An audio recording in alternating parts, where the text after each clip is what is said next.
You can change your life. You can be free. You can find who you are and know your deep truth and feel an ecstasy, divine love that you've never felt before. And you can fall in love with yourself. But that means you have to dive into your inner underworld and dance with your shadows.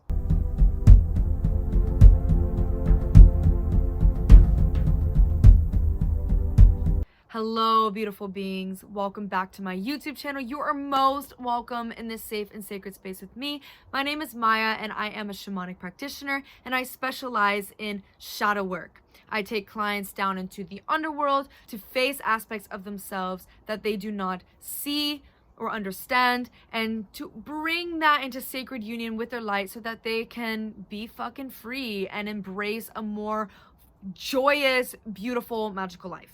So in my last video, I talked about what are shadows, and please go check that out if you're not 100% clear or you've listened to other people talk about this kind of work. I am a professional in this, so even though this is all my own truth, I really recommend that you check out my perspective on this. It may provide a little bit of nuance, maybe something you haven't really heard before. So check that one out and then come back here and you can find out how to do shadow work, like how to actually integrate your shadows. Yeah, so in this video, we're going to discuss shadow work. So what does that mean?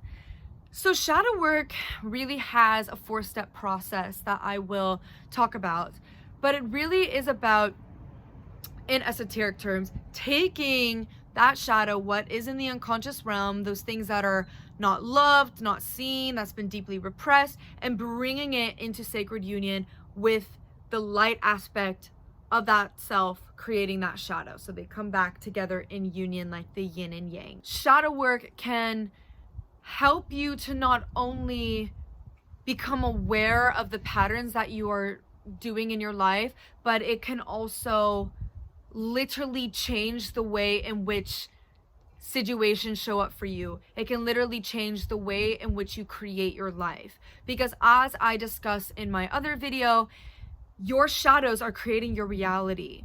And so certain patterns and things that keep happening and showing up for you, whether, for example, you continuously enter relationships that are not ideal for you or that are toxic, that's because of a shadow that keeps creating that pattern. Or you continuously get triggered by your parents and you can't seem to stop being triggered by them and really disliking being around them. That is your shadows wanting to be seen, heard, loved. So you saw that in the other video. What can we do about it to make our life more joyous, to make our life easier? Okay, so how to do shadow work. So step 1 is recognizing a pattern that is in your life that consistently shows up. So this requires deep meditation or journaling or working with a coach or psychologist that can help you dive into recognizing what keeps happening for you in your life. And I would say this is like the easiest part of the process, even though maybe it's the most it takes a minute to be able to really take a step back from your physical reality and to see what is going on from a bird's eye view.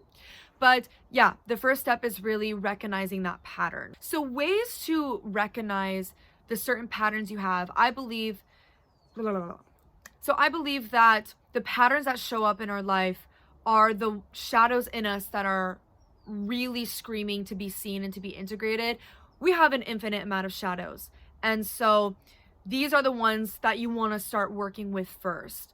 So some patterns can be the kinds of relationships you're having, whether that's with friendships or with your parents or with partners. Patterns can show up as what is triggering you. So noticing what is triggering you when you're on Instagram or around your family or with your partner, your friends, noticing what you're judging in yourself, when you're judging in the other, noticing what is in your thoughts, what dominates your thoughts. So learning to become present and aware of your thought patterns. So whether it's your thoughts when you're driving a car and then you start to think about getting in a car crash and you start to have fear, or it's you standing in front of a mirror and then what thoughts are coming alive. They may be very quiet and very subtle, or they may be very dominant and loud. So noticing what is there, and noticing that before you may have suppressed these thoughts immediately, so keeping it in the shadow rather than embracing and looking deeper and being curious about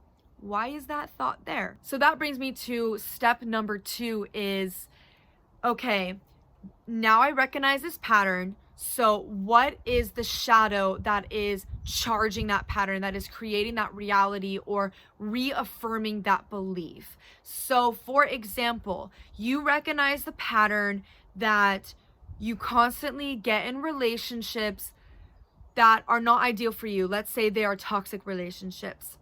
Then you recognize as that pattern, then you're like, okay, you're curious, you're like, what could be causing that deep within me? And then you notice, I don't feel like I'm good enough to get the partner that I want. I don't feel like I'm good enough to receive pure divine love. So then that leads your shadow to create the reality to keep reaffirming to you, reaffirming the belief that you're not good enough by having partners that keep showing you that you're not good enough. So now you see that your shadow believes that. And then you can go even deeper by seeing, okay, where does that shadow come from? You don't always need to get into the story. Sometimes we have shadows that are from the collective, from past lives, or from our ancestry. But oftentimes the story helps us to make it a bit more relatable and to understand it on a mind level. Or seeing that story helps you to accept and love it and have more compassion. So the story with this example of not feeling good enough, this may come from your childhood and having parents that were very strict and always wanted more from you. And so you never felt like you were good enough and you always had something to prove from your parents. So that then may have led to the future of you manifesting relationships that also reaffirm this belief. Okay, so that was like step 2.5. is going deeper into the shadow and finding where is this coming from. Now, step 3 is taking ownership of your shadow. So taking ownership is really about, this is me. This is who I am. This is a part of me. It's not my identity. It's not all of what I am, but this is a part of me that exists. There's a part of me that exists that doesn't feel like I'm good enough and that has created these shitty relationship patterns for myself. I'm gonna own that. That's part of me. I am fully responsible and I am not a victim. I am not a victim to it. It is a part of me that has created this reality. This is key. Okay, my phone ran out of storage, so now I'm using a different one, so the frame might be different. Sorry about that, but I'm too in the moment, so I can't stop. Okay, so step 4 is then integrating that shadow and bringing it into union with your light, with the opposite aspect, with what is the duality, bringing unity into that duality. So like, what does that actually mean? Before I talk about what this means, this is the hardest part of the process. We can be aware on a mind level of our patterns and of our shadows and our childhood traumas that have created that pattern. And this is a lot, like psychology does this a lot. Therapists do this. You do this when you're working through your stuff and maybe you're journaling. But that's actually not really where the change happens. Yes, you can consciously choose a different life when you stay just in that mind space. But the thing is that the shadow is still there and it's still in the body, repressed, and it hasn't been embodied. It hasn't been truly felt. It hasn't been truly embraced. It hasn't been allowed to really move through, because we can say, oh, I love and accept my shadow. I've taken ownership, and now step 4 is about integrating and loving and accepting. Yeah, you can have that on a mind level, but does your heart really fucking love it? Does your sex area, your pussy and cock, feel pleasure that shadow and what that shadow embodies? If that's a no, then it's still existing as a shadow in you. So it's so much more than just talking about it, speaking about it, journaling about it, recognizing it, and saying that you love it and you take ownership. The embodiment part is crucial for integration. So that means letting it speak, letting the shadow speak, letting it out, letting it be seen, letting it be felt. And this can look in so many different ways. This can show up differently for everyone, but you have to feel the emotions that come with it. You have to feel the intensity and hold yourself in that space of complete vulnerability. It doesn't feel good, and it's not always fun. And so you gotta hold yourself in that pain of not being truly seen and loved by you. Hold yourself in that pain of repressing this aspect of yourself. Whether holding yourself in that space manifests as letting your rage out, letting your sadness out, really screaming that pain, like let it move through the body. So what I do with my clients is that I take them to the underworld and have them meet the most alive shadow, so to say, the one that wants to be integrated. And I allow and I guide them to let that shadow move through to where they literally are embodying that shadow. Because you can't fully embrace or love something if you don't let it become the fullness of you in a sacred and safe container. So I hold them and I see them and I witness them as they fully let their rage out or fully let their sadness out, and to say all the things, to let their shadow speak all the things, and to not be afraid of what they will see and what will come through. So oftentimes the pain and the rage that comes out initially when they first start to integrate their shadow and really, really face it and dance with it, that's actually the conscious self that is really has caused the repression of that shadow. So that is the conscious self feeling that deep pain and rage. And this is the gap, let's say, of the conscious and the unconscious. And those are like the negative emotions that need to be purged out. Because then actually, once you get through that layer, then you get through the layer of the shadow actually feeling a lot of pleasure for this reality that they've been creating.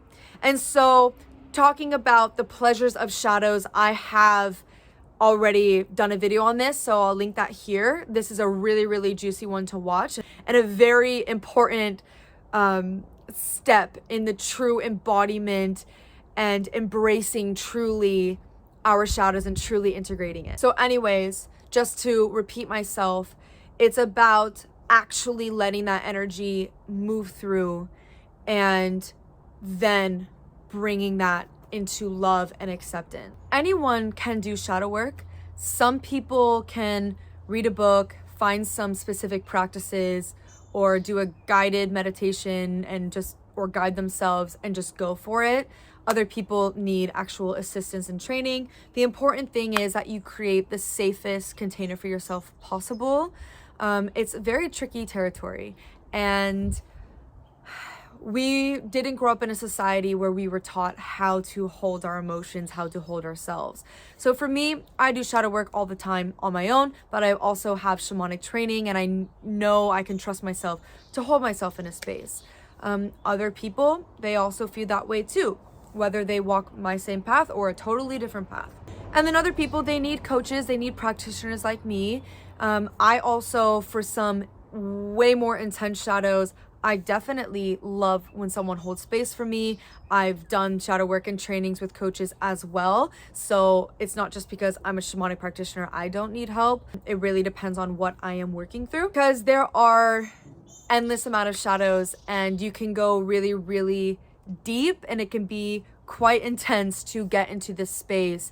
So I'm not going to sit here and advise you to do anything that you don't feel like you can trust to hold yourself in that space. And please seek help if you need help with this. Like, you shouldn't have to walk or do this alone. Like, this is intense work, it's full on, but also doesn't mean that you can't and do it yourself. Like, you can empower yourself and do it. And so that is on you to decide what you need and take ownership of what you truly need.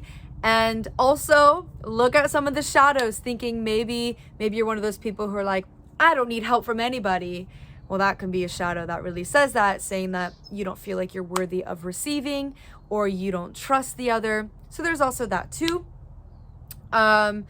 So I just want you to be careful when you dive into this space, not from a space of, oh, you should be fearful, not from that at all. It's just that this can bring up a lot of things. So I want you to be delicate because this is trauma work. This is going deep into the unconscious. So I want you to be delicate with yourself. But that being said, there's tons of stuff out there. So trust yourself, trust your inner calling of where you're guided to. And so shadow work is really endless. Like I mentioned earlier, you keep pulling more and more layers and it never stops. And don't feel like you have to be perfect in this, that you have to continuously do this. This is not about healing. It's just about creating more love for yourself in your life. You're already healed. And this is about just bringing more of you here, incarnating more here so that you can create the joyful, free, blissful life that you deserve. And so shadow work can absolutely change your life. It really can. Doesn't mean that you have to get 100% fully whole and in unity, because I don't really feel in my truth that's possible. I mean, nothing's impossible, but there's always things to unify. You don't feel like there's some sort of goal or perfect place to get at, and every little step you make is actually really huge when it comes to creating your reality. So I don't want you to feel that it's daunting, because you could do little shadow work stuff every day. You can do it once and it can be life-changing for you, and it feels like perfect for you.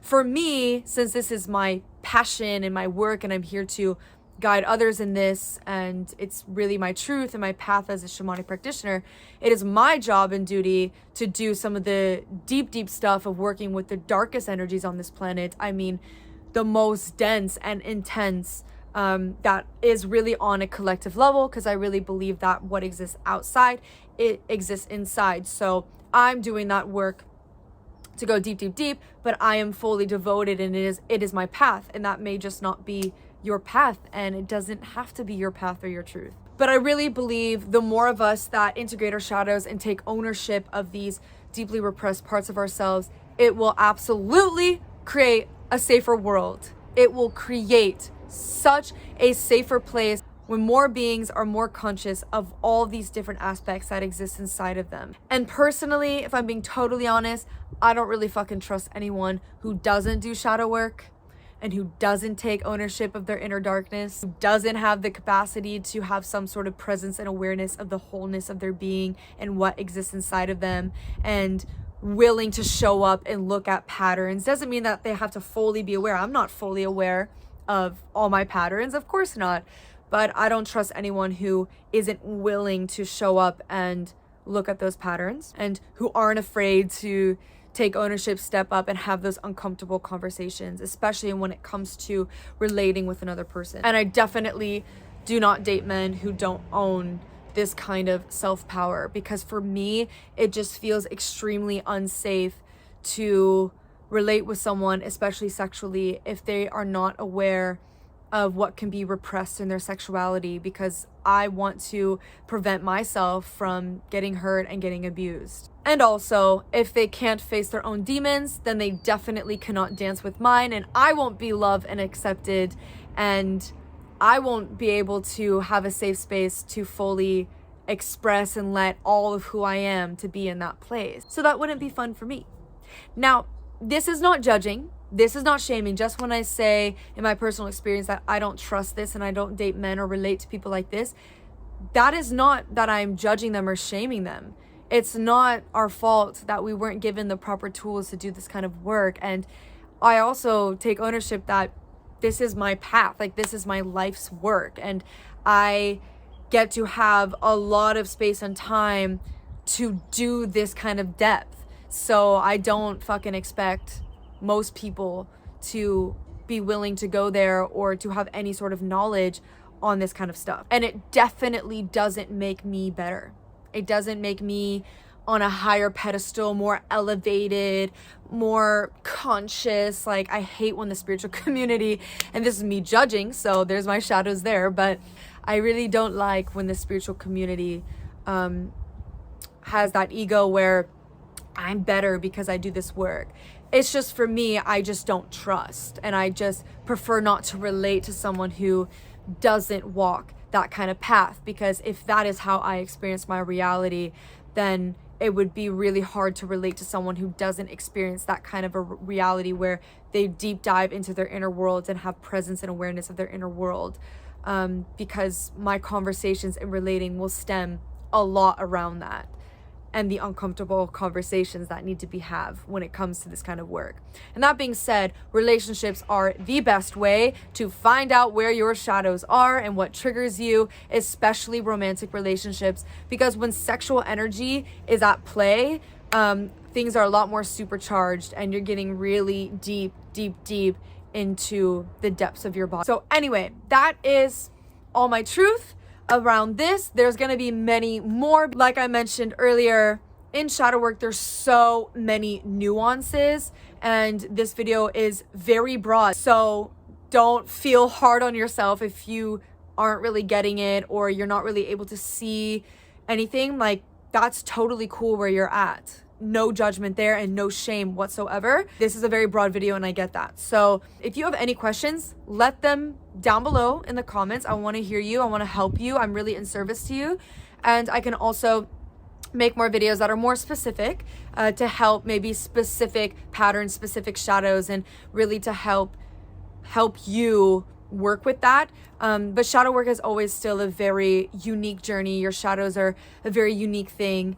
And you can trust yourself, you can trust your inner body wisdom and intuition, and that you know what you need to do for yourself, and trust where you need to move with this, whether it's buying yourself a shadow work journal or listening to other YouTubers or going on retreats or whatever, or working one-on-one with me, or doing an online course that I have around shadow work. Like, whatever it is, it's deeply honored your path.